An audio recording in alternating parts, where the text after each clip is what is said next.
ప్రియులారా, ప్రభువే రాకపోతే, ప్రభువే ఈ సత్యం తెలియకపోతే ఈ ప్రపంచంలో ఈ మానవ జాతి ఇంకెంత నీచమైన పరిస్థితుల్లో ఉండేదో మనం ఊహించలేము, అర్థం కాలేదు. ప్రియులారా, ప్రైజ్ హల్లెలూయా. ప్రియులారా, యేసు ప్రభు అంటే తన భక్తులకు ఎంత ప్రేమ, ఎంత మక్కువ. Praise lord.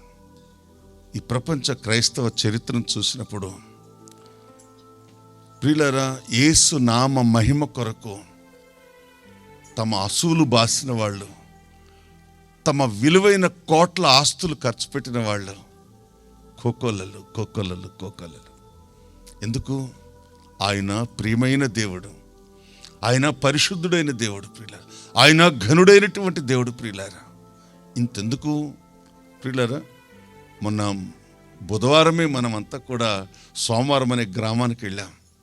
ప్రభు చిత్తమైతే ఎల్లుండి మరలా ఎక్కడుంటామో, ఏ రాష్ట్రంలో ఉంటామో తెలియదు. దేవుని స్తోత్రం కలుగును. వాళ్ళు అంటారు, ఎక్కడి నుంచో ఖమ్మం నుంచి వచ్చి మా వాళ్ళందరినీ పట్టుకుపోయారు. దేవుని స్తోత్రం కలుగును. వీళ్ళు మళ్ళీ వస్తారా రాదా? సెల్లులు కూడా పనిచేయ ప్రియులారు ప్రభు తీసుకెళ్తే. హల్లెలూయా. గట్టిగా చప్పట్లు కొట్టి దేవుడికి స్తోత్రం చెల్లిద్దాం. ప్రియులారా, పరిశుద్ధ బైబిల్ గ్రంథంలో మనం పరిశీలించి చూసినట్లయితే ఎందుకు ఆయన ప్రజలు, ఎందుకు ఆయన చేత విమోచించబడిన వాళ్ళు, ఆయన పేరు పెట్టబడిన ప్రజలు యేసు నామాన్ని అంత అద్భుతంగా ప్రేమించటానికి గల కారణం ఏంటి?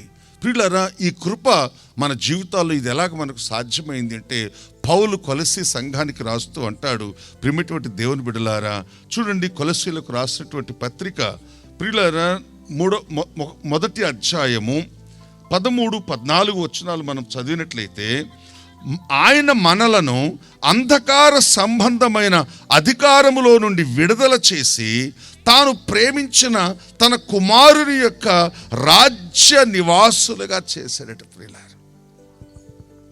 అందుకే ప్రపంచమంతా ఒక రాజ్యం ఉంటే దేవుని బిడ్డలది ఒక రాజ్యం ఉంటుంది. దేవుని స్తోత్రం. ఈ సంగతి తెలియక చాలామంది ఏమంటారంటే, ప్రియులారా, క్రైస్తవులు మాతో కలవరు, మేము పిలిస్తే రారు, మా దగ్గర తినరు, మా దగ్గర త్రాగరు అని ప్రియులారా, ఈ సత్యం తెలియక అన్యులు కొన్ని సందర్భాలలో అపార్థం చేసుకునేటువంటి పరిస్థితి మనకు అక్కడక్కడ కనపడుతుంటుంది. కాబట్టి ప్రజలకు ఏదైతే తెలియలేదో ఆ తెలియని దాన్ని దేవుని పిల్లలమైన మనం కొంచెం ఓర్పుతో, సహనముతో అందరికీ ప్రియులారా మనం తెలియచేయాలి. ఎప్పుడైతే తెలియచేస్తారో మనం మంచి భక్తి చేస్తున్నామంటే ఎవరైనా సంతోషిస్తారు ప్రియులారా. అంత మాత్రమే కాదు, వాళ్ళు కూడా జీసస్ ఫాలోవర్స్గా మారిపోతారు. మన జీవితంలో మనం యేసుని వెంబడిస్తామని మీరెవరైనా అనుకున్నారేమో నాకు తెలియదు, కానీ నేనైతే అనుకోలేదు. నిన్న మొన్న అయోధ్యలో రామ మందిరంలో ప్రాణ ప్రతిష్ఠ జరుగుతున్నప్పుడు ప్రియులారా, నేను ఒకవేళ ప్రభువులోనికి రాకపోతే మా ఊళ్ళో కృష్ణుని గుడి కట్టాలని స్థలాన్ని కూడా చూసుకున్నాను. నేను కేరళలో గురువాయూరు పోయి వచ్చిన తర్వాత మా ఊళ్ళో కృష్ణుని గుడి ఎందుకు లేదు, అసలు కృష్ణుడే సృష్టికర్త అని చెప్తున్నప్పుడు కృష్ణుడికి అసలు మనకు గుడి ఎందుకు లేదు, రాముల వారి గుడి ఉంది కానీ అసలు కృష్ణుడికి గుడి ఎందుకు లేదని కృష్ణుని గుడి కట్టడానికి కావలసిన అన్ని రకాలుగా నేను ప్రిపేర్ అయిపోయాను. నేను అనుకున్నా, ఒకవేళ నేను ఆ గుడి కట్టుంటే ప్రియులారా, ఆ గుడిలో కూడా ఇలాంటి ప్రాణ ప్రతిష్ఠ ఇలాగే జరుగుతూ ఉండేదేమో అనుకున్నాను నేను ప్రియులారా. కానీ నేను అనుకోలేదు, నా జీవితంలో నేను క్రీస్తుని వెంబడించడమే కాదు, క్రీస్తుని ఊరూరా తిరిగి ప్రకటించి ప్రియులారా ఆయన సేవ చేస్తామని అనుకోలేదు.